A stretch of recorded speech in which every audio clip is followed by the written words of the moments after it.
आज के इस बेहद डिटेल्ड और कंप्लीट विश्लेषण में हम फ्लुएंट इंग्लिश बोलने के असली ब्लूप्रिंट को डिकोड करने वाले हैं। वो सारे पुराने तरीके और भ्रांतियां जो भाषा सीखने में रुकावट बनती हैं, आज उन सबको पूरी तरह से तोड़ दिया जाएगा। तो चलिए, बिना किसी देरी के इस विषय की गहराई में चलते हैं। अक्सर ऐसा होता है ना कि इंग्लिश के शब्द तो दिमाग में होते हैं, वोकैबुलरी भी अच्छी खासी होती है, लेकिन जब असल में किसी से बात करने का समय आता है तो कॉन्फिडेंस एकदम से धड़ाम से गिर जाता है और वाक्य बीच में ही अटक जाते हैं। बहुत निराशा होती है, राइट?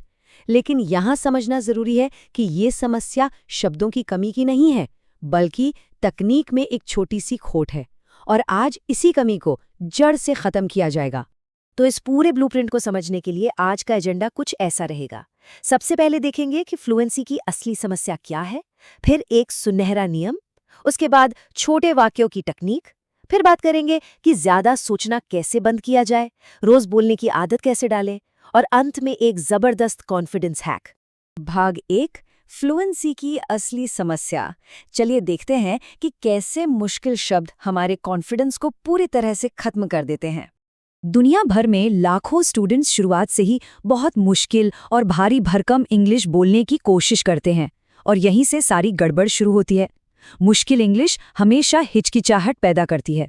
असलियत तो यह है कि जो लोग बहुत फराटेदार इंग्लिश बोलते हैं, वो कोई डिक्शनरी वाले मुश्किल शब्द इस्तेमाल नहीं करते। उनका पूरा फोकस सिर्फ स्मार्ट और आसान इंग्लिश पर होता है, जो सीधा फ्लुएंसी बढ़ाती है। भाग 2, सुनहरा नियम। इसे आसान रखें। ये पूरे विश्लेषण का सबसे बड़ा माइंडसेट शिफ्ट है। थिंक सिंपल, स्पीक फास्ट, यानी आसान सोचेंगे तो जुबान से शब्द उतनी ही तेजी से निकलेंगे। ये बिल्कुल पत्थर की लकीर है। जब दिमाग में उलझे हुए मुश्किल विचार आते हैं तो जुबान लड़खड़ा जाती है, लेकिन अगर सोच को आसान कर दिया जाए तो जुबान प्राकृतिक रूप से काम करने लगती है। चलिए इसे एक उदाहरण से समझते हैं। जरा पहले वाक्य को देखिए। I would like to consume water. ये क्या है? एकदम किताबी, भारी भरकम और अजीब सा। इसे बोलने में कोई भी आम इंसान अटक सकता है। अब इसकी जगह आई वॉन्ट वाटर को देखिए। एकदम सीधा, तेज और असरदार। यही है सादगी का असली मैजिक। एक और मजेदार उदाहरण लेते हैं। I am proceeding towards the market. ऐसा लग रहा है जैसे कोई रोबोट रिपोर्ट दे रहा हो। आम बातचीत में ऐसा कोई नहीं बोलता। इसके बजाय I am going to the market कितना नेचुरल और आसान लगता है। ये सुनहरा नियम असल जिंदगी की बातचीत में तुरंत फर्क महसूस कराता है। भाग 3, छोटे वाक्यों की तकनीक। दिमाग के ओवरलोड को रोकना बहुत जरूरी है। अब बात करते हैं इस सबसे बड़ी बीमारी की, जिसे ब्रेन हैंग कह सकते हैं। ये बिल्कुल वैसा ही है जैसे कंप्यूटर में एक साथ 50 टैब खोलने पर वो हैंग हो जाता है। जब एक ही लंबी सांस में बहुत सारी बातें और जानकारी बोलने की कोशिश की जाती है तो दिमाग उसे प्रोसेस नहीं कर पाता और पूरी तरह से फ्रीज हो जाता है, और इसका नतीजा कॉन्फिडेंस तुरंत जीरो।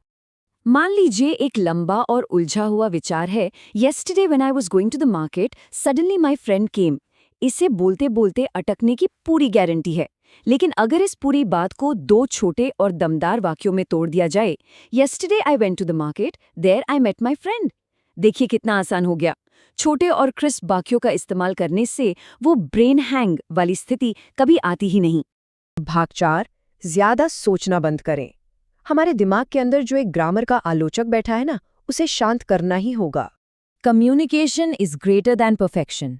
ये बात दिमाग में बिठा लेनी चाहिए कि अपना संदेश सामने वाले तक पहुंचा देना बिना गलती वाली एकदम परफेक्ट ग्रामर बोलने से लाख गुना ज्यादा महत्वपूर्ण है। अगर सामने वाले को बात समझ में आ गई तो बातचीत का असल उद्देश्य पूरा हो गया, बस बात खत्म। भाग 5, रोज बोलने की आदत। अब थ्योरी से निकलकर असली प्रैक्टिकल और एक्शन वाले कदमों पर आते हैं।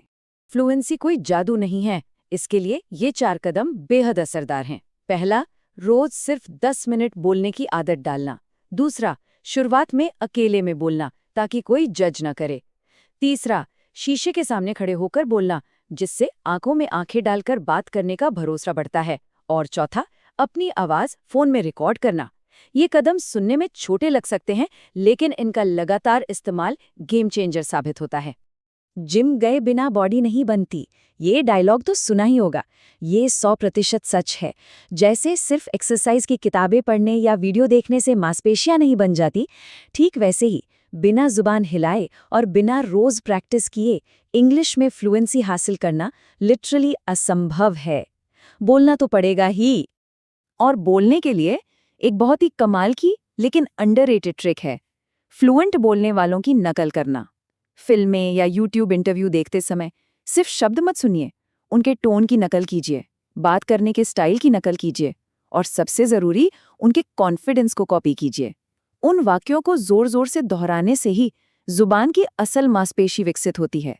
भाग 6, कॉन्फिडेंस का सबसे बड़ा हैक। वॉल्यूम का सीधा संबंध कॉन्फिडेंस से है। जोर से बोलें।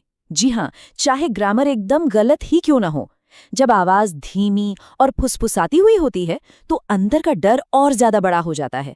लेकिन जैसे ही आवाज का वॉल्यूम बढ़ता है, दिमाग को लगता है कि सब कंट्रोल में है। तेज आवाज उस अंदरूनी झिझक और घबराहट को तुरंत छूमंतर कर देती है। तो अगर इस पूरे डिटेल्ड और कंप्लीट विश्लेषण को एक सिंपल फॉर्मूले में बांधा जाए तो वो होगा आसान इंग्लिश प्लस रोज बोलने की आदत प्लस तेज आवाज वाला कॉन्फिडेंस, और इन सब का रिजल्ट है असली फ्लुएंसी।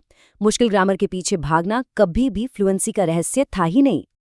तो अब सवाल ये है कि अगर इस फॉर्मूले को आज और अभी अपना लिया जाए और उस मुश्किल भारी भरकम इंग्लिश को हमेशा के लिए पीछे छोड़ दिया जाए, तो क्या हम आने वाले समय में डर और हिचकिचाहट को पूरी तरह से जड़ से खत्म करने के लिए तैयार हैं?